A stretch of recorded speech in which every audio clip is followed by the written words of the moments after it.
Okay, our potatoes has grown already and I don't want to throw this to waste. So what I'm gonna do is I'm gonna put this in our vegetable box, cut it into 2 or 4 maybe, and we're gonna make it as part of our compost or making of the organic fertilizer or the organic soil. So let's go.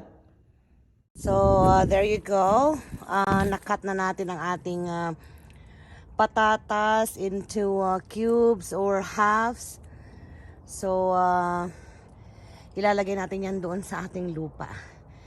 Hiningal ako. Binuhat ko yan ang bigat kaya.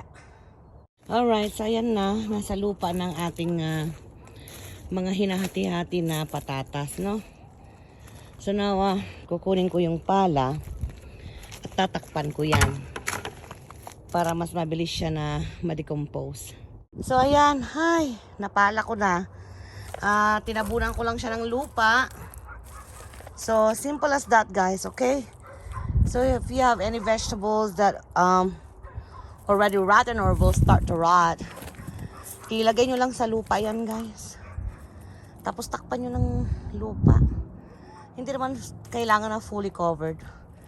Enough na may ano siyang lupa, you know, para maging healthy yung ating soil. Ayun. Hi there. Anyways, thank you for watching and I hope that you've learned another farming tips. Actually, hindi lang sa farming to. Kahit sa gardening. Alright. Have a wonderful day, guys.